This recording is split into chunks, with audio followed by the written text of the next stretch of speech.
Good evening. We are in lesson number 6 in their books, and we don't have an outline tonight, but we got a map that looks like that one up there, except for maybe you can read it. I know that those toward the back can't read this map up here, but you'll be able to read the one you got in your hand because it's the same map. And then on the back, we have our weekly word search. And Rodney is the extra judge tonight that's added in. So, Rodney Snyder's the I guess you could say the winner for this week's puzzle. So keep giving those to me. What's that? Oh, if you didn't get one of the maps, raise your hand and either Caden or Jensen will bring you one around. Thanks, guys, for doing that.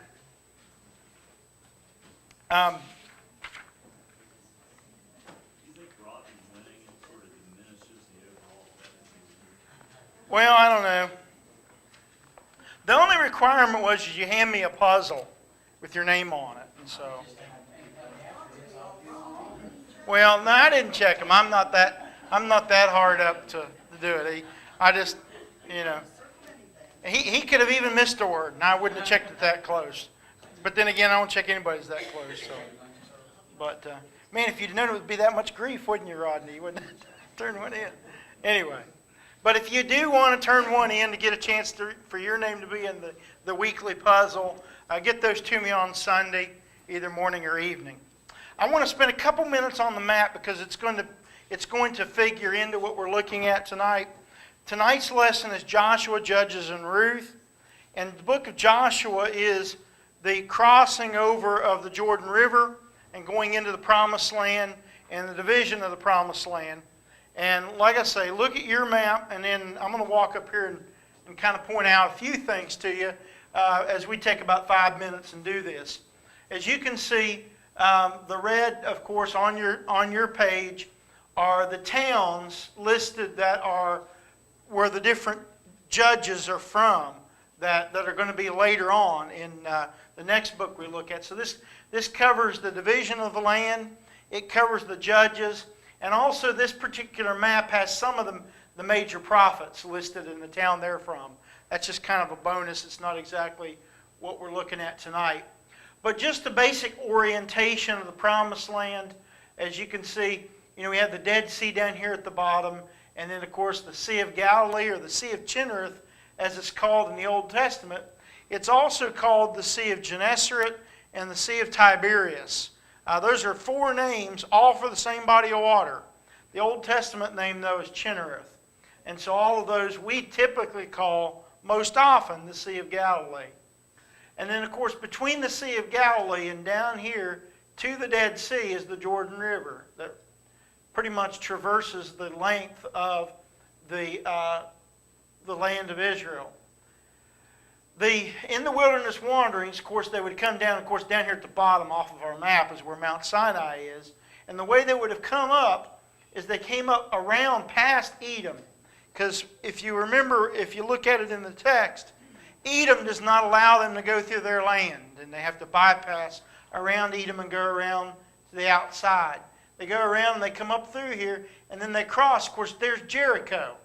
Jericho is the first city they come to. It's in our lesson tonight. They march around the city 6 times, 1 time each day for 6 days, and on the 7th they go around 7 times and the walls fall.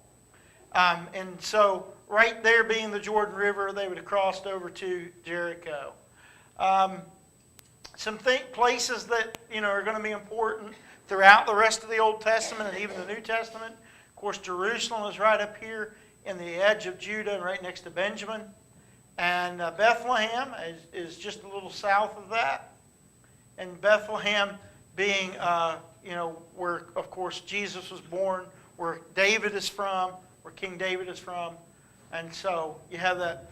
And you have over here this area, this Philistia. This is an area that when they take over the land, they don't take over that area. They leave a lot of the people there. And it is the Philistines that become a thorn in their side for many generations.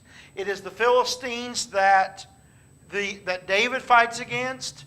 Of course, Goliath was one of the Philistines, and it's the Philistines that they fight against for many years.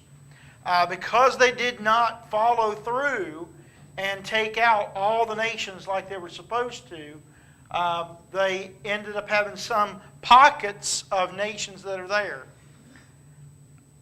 That chunk of land that they didn't take out, that they did not go in and conquer, this area of Philistia, is what is right now. Do you know what that area, what that area is right there today?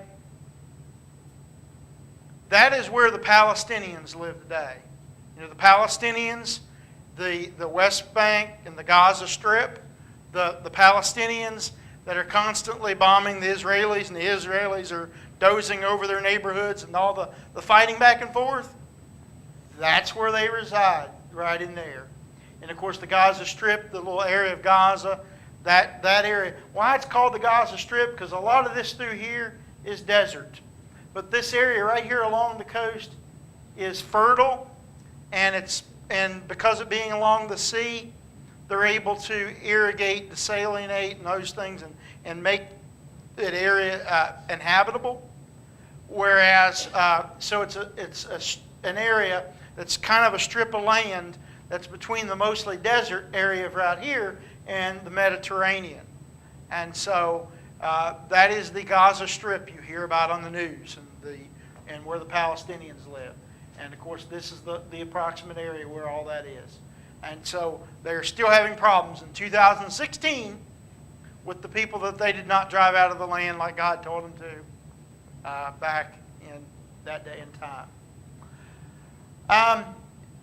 Quick thing to note, you see that there's Manasseh, and then also appears Manasseh. They call it East and West. It's two different Manassehs. Even though it's a half tribe, they get a little larger piece of land, partly based on how many of them there were and of the people, and then also some of that land is not as good as some of the other lands around there. So anyway, does anybody have any questions or comments about the map that you have in your hand? What is the name there near the top? That one? Yeah. That is Damascus. And that is the same Damascus that is the capital of Syria today. It is the same Damascus. That is in a foreign country from them. That is above their northern border. One thing you see sometimes in the Old Testament, you hear the term Cade from Dan to Beersheba. Sometimes you'll hear that phrase from Dan to Beersheba throughout the Old Testament. Dan is way up here. It's not the northernmost point, but it's pretty close. And then Beersheba is way down here. Those aren't the absolute outer limits of Israel, but they're close. You know what our limits? It's not north to south. The limits we say in the United States is New York to LA. If you say from New York to LA, what do you mean? You mean the whole country. Are there places outside of that? Yeah, Maine is clear outside of it, and some other places. But basically, if you're talking all of America, you might say New York to LA. It means everybody in between and the whole nation. But they use it in orientation of Kadesh from Dan to Beersheba. Any last questions or comments on the map? Okay, I'm going to turn the map off, turn the shutter off. But the map there is the same, except for you've got a headline. You've got a title part at the top of it. But it's the same map.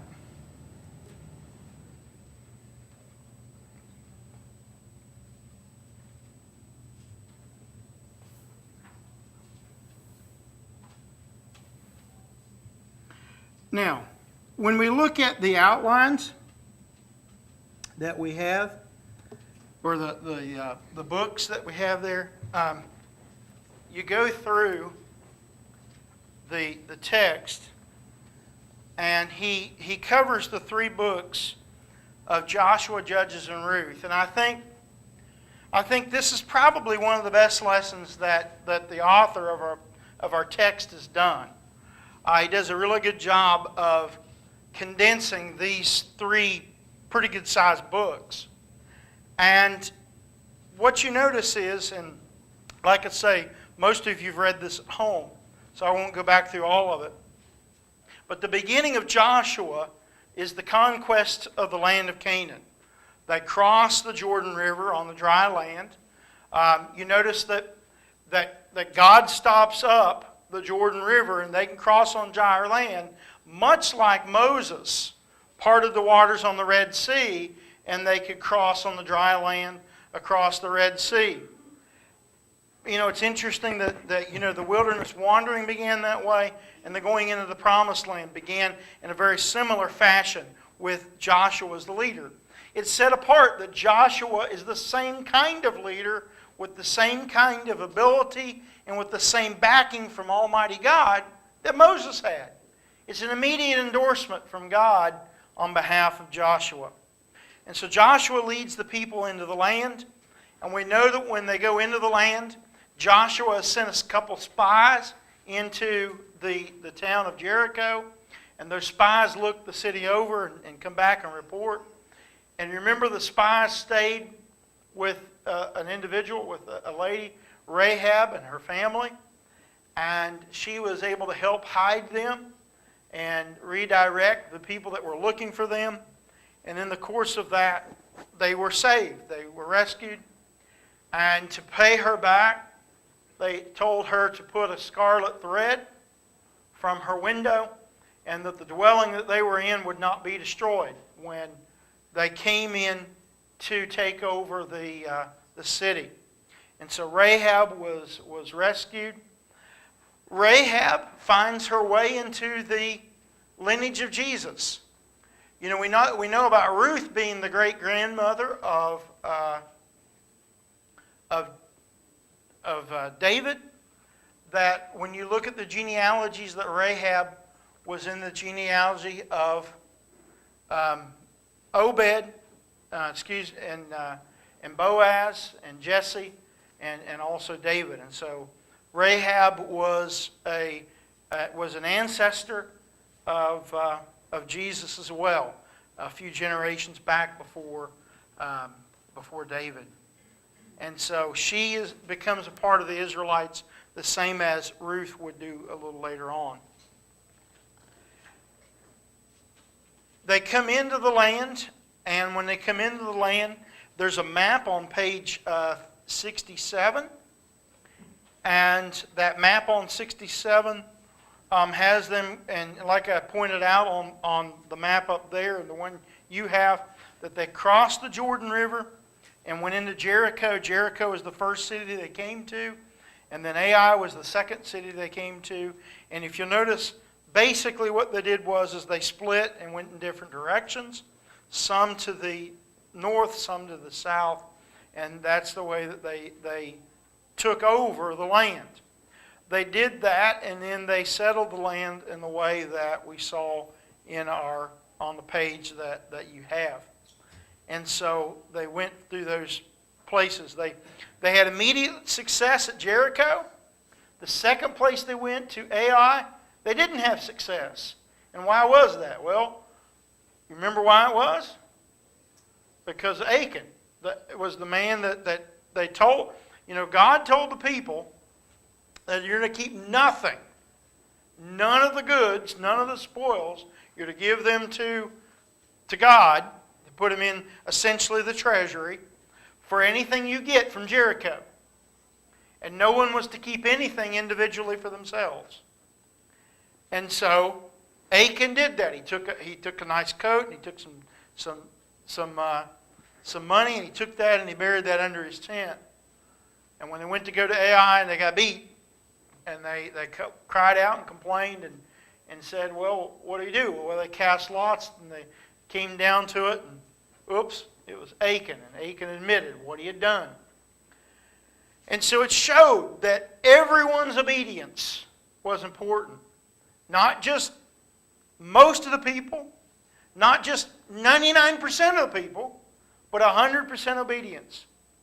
It's a great example, too, that we all suffer due to one person's faults or one person's sin.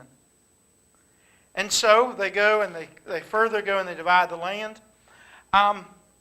when you go to on page 68, the map that is there, if you'll notice the map that I gave you on the outline is slightly different than this map. You know, and what I mean by slightly different, this one that you got in your handout shows a little bit more land area. It's zoomed out a little bit. And number two, some of the provinces or some of the tribal lands are a different shape by a degree. They're somewhat of a different shape. And why is that? Well, they are still generally in the same place. The real challenge is that being removed from this conquest by over 3,000 years, descriptions of places and descriptions of streams and descriptions of rocks and hills and different things, the geography changes over time. And when a modern person that made the maps goes back and looks at the descriptions in the text, sometimes it can be a little bit difficult. And so the lines aren't exactly the same. And so you're going to find that with all the maps of the ancient periods, because they didn't have, you know, today we have GPS. We have latitude and longitude lines. I mean, we can measure things now down to the inch as to exactly where it is. But even with that, we've all seen, due to flooding or other things, a stream bed change. And that changes the marker lines. And certainly many times, stream beds, river beds, or whatever, were sometimes the markers. So I just wanted to let you know that when you look at that, those aren't going to match up exactly. It's because there's no way to do an exact map when you're talking about ancient things and trying to measure it over to today. You can only just kind of approximate. But the big things are true. Like say that Simeon was inside of Judah. That's true, that Simeon was completely surrounded by Judah. And basically the orientation north to south as to where things are all